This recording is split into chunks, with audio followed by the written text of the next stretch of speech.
일본에서는 매년 1월이 되면 긴급경보를 발령합니다. 제발 이 음식 먹을 때 조심하라고 말입니다. 실제로 매년 수십 명이 이걸 먹다가 앰뷸런스에 실려가는데요. 일본 사람들은 그래도 절대 멈추질 않습니다. 목숨을 걸고서라도 기어이 입안에 넣고야만 하는 치명적인 중독성을 가진 하얀색의 이 음식. 짱구가 난로 위에서 굽던 그 하얗고 네모난 떡, 바로 사토식품의 키리모찌입니다. 사실 1970년대 이전까지만 해도 일본에서 떡은 하루치기였어요. 그러니까 떡 맛이 문제가 아니라 그냥 보존이 불가했거든요. 갓 지어낸 떡은 수분을 가득 머금고 있어서 미생물들이 환장하는 핫플이었어요. 설날에 먹으려고 사다 놓으면 3일도 안 지나서 표면에 푸르등딩한 곰팡이가 피었는데요. 그래서 옛날에는 떡을 물통에 담가두고 매일 물을 갈아주거나 아니면 곰팡이가 핀 부분을 도려내고 먹었다고 합니다. 1973년 사토식품은 이 자연의 섭리에 반기를 드는데요. 떡을 불멸의 식량으로 만들겠다라면서 식품 공장을 아예 반도체 연구소 수준의 무균 클린룸으로 개조해버려요. 공기 중에 먼지 한 톨, 균 한 마리도 허용하지 않는 결벽증적인 공장에서 떡을 빚고 포장지 안에 산소를 빨아들이는 탈산소제를 동봉했습니다. 진짜로 이렇게 이 양반들은 상온에 1년을 둬도 썩지 않는 하얀 미라떡을 만들어 버리는데요. 그렇게 일본인들은 귀한 떡을 언제나 뜯어먹을 수 있는 식량으로 쟁여둘 수 있게 된 거예요. 일단 포장지를 뜯어보면 낮게 포장이 되어 있는데 첫인상이 나도 모르게 그냥 거부감이 듭니다. 너무 하얗고 너무 블록 같아요. 무슨 건축자재나 딱딱한 대리석 조각처럼 차갑고 단단하고 인간의 이빨로는 도저히 정복할 수 없을 것 같은 무기물의 느낌이 납니다. 근데 이게 포인트예요. 이 딱딱함이야말로 수분을 0%에 가깝게 날려버린 대단한 결과물이거든요. 쌀알 수천 개가 좁은 공간에 갇혀서 열을 받는 순간 폭발할 준비를 하고 있는 게 바로 이 흰 벽돌의 정체입니다. 프라이팬에 기름을 아주 조금 두르고요. 충분히 열을 받았을 때 얘네를 조심스럽게 올려두면 되는데 사실 이 키리모찌는 무맛 그 자체이기 때문에 제 기준 기름보다는 가염 버터를 사용하는 게 제일 맛있었어요. 건조한 떡이 뜨거운 유액과 충돌하며 자극적인 마찰음이 들려오는데 그때가 바로 불의 세기를 줄일 때입니다. 키리모찌는 약불에 오래 굽는 게 정석이에요.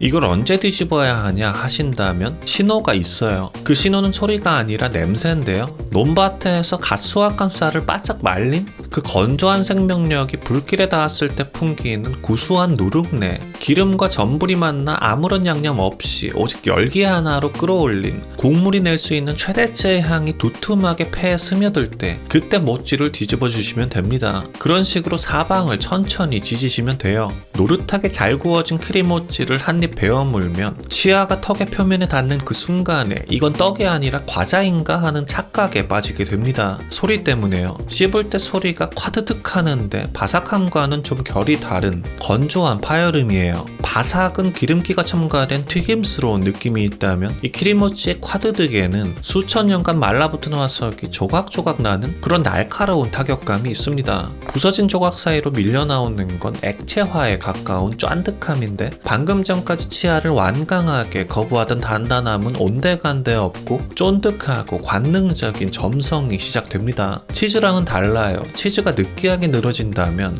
키리모찌의 속살은 뭔가 다른 텐션입니다. 뭐랄까 청순하게 늘어진달까요? 씹을수록 치아에 끈덕지게 달라붙으면서도 동시에 튕겨나가려는 듯한 이율배반적인 맛이 나요. 근데 이 키리모찌의 진짜는 비움 그 자체에 있습니다. 이 순수한 탄수화물 덩어리는 기본적인 간조차 안 되어 있는데 씹으면 씹을수록 쌀알 깊숙이 숨겨져 있던 단맛이 서서히 아주 집요하게 풍겨져 나옵니다. 화려한 맛으로 현혹하지는 않지만 거부할 수 없는 아주 높고 고결한 맛이에요. 보통은 바삭한 김으로 흰 덩어리를 감싸 쥐고 먹거나 그것을 간장에 찍어 먹는데요. 발효된 콩의 염분이 탄수화물이랑 만나서 3D적인 풍미를 형성해냅니다. 근데 사실 저는 이걸 꿀이랑 흑설탕이랑 같이 먹어요. 굽자마자 뜨끈한 키리모찌를 꿀에 담궈버리는데 그냥 묻힌다가 아니에요. 꿀의 끈적한 입자들이 떡 표면의 미세한 균열 사이사이로 스며들게끔 충분히 담궈줘야 합니다. 합니다. 그리고 이건 이 다음을 위해 필수적인 접착제 같은 건데 꿀이 끈적하잖아요. 푹 담궜다가 흐르지 않게 톡톡 몇 번 털어주고 바로 거기에 흑설탕을 찍어요. 점성 높은 꿀의 표면에 거친 흑설탕 입자들이 자석처럼 들러붙는 건데 이렇게 먹는 게 진짜 고트입니다. 흑설탕 특유의 탄취 같은 검은 맛이랑 꿀의 화사하고 골디한 단맛이 만나서 1차원적인 단맛을 넘어 층층이 입체적인 맛을 보여주는데요. 게다가 흑설탕의 굵직한 입자가 자글자글 씹히는 그 거친 타격감도 재밌어요. 모찌의 쫀득함과 그 사이사이에 매끄러운 액체인 꿀이 스며드는 그 농밀한 달콤함이 아주 사람을 미치게 하는데 혹시 처음에 떡봉지 뜯었을 때 바로 보이는 칼집 기억하시나요?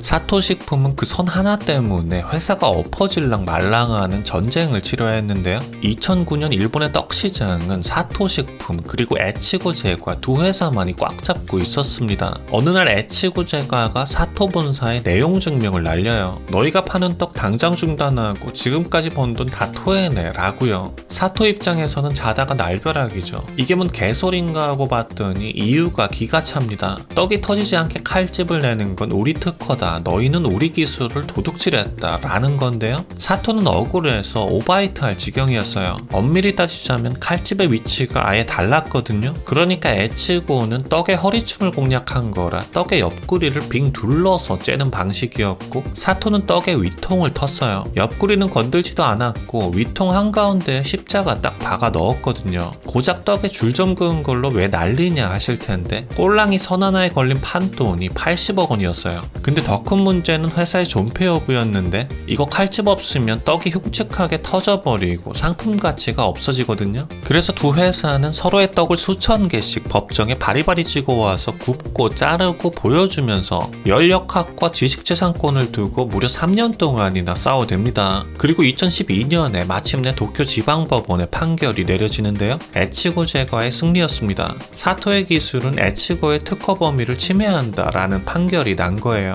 사토가 윗면에 칼집을 냈다고 주장하지만 떡이 구워지는 꼴을 보면 결국 옆구리가 팽창하면서 부푼다. 형태만 다를 뿐 에치고의 측면 팽창 기술을 교묘하게 베낀 꼼수다 라며 배상금 80억을 즉시 현찰로 입금하고 해당 기술이 적용된 모든 제품의 생산과 판매를 금지하며 공장에 있는 제조 설비를 싹 다 폐기하라는 판결문이 나왔어요. 그러니까 공장을 멈추고 기계를 부수고 창고에 쌓인 수백 톤의 떡을 쓰레기장에 버리라는 거였죠. 마트 지낼 때 놓여있는 사토의 떡은 모조리 수거되었고 텔레비에서는 사토가 기술을 훔치다 걸렸다는 뉴스가 도배되었습니다. 브랜드 이미지는 나락으로 떨어졌고 경쟁사 에치고는 삭해 터뜨렸어요. 사토는 끝났다라고 모두가 생각했지만 그들은 몰랐습니다. 궁지에 몰린 쥐가 고양이를 무는 법이고 자존심에 스크래치가 난 공대생들은 눈물 대신 미분 방정식을 푼다는 사실을요. 배상금을 물어주고 공장이 멈춘 그날 밤 사토 연구소의 불을 꺼지지 않았습니다. 법원은 옆구리를 건드리지 말라고 했다. 옆구리가 조금이라도 부풀면 또 80억 내야 한다. 그러니 옆구리가 부풀지 않으면서도 또 떡은 터지지 않게 만들어야 한다. 라는 경영진의 오더가 내려온 건데 뭐랄까 이건 마치 숨은 쉴 때 펜은 쓰지 말라는 거나 다름없는 말이거든요.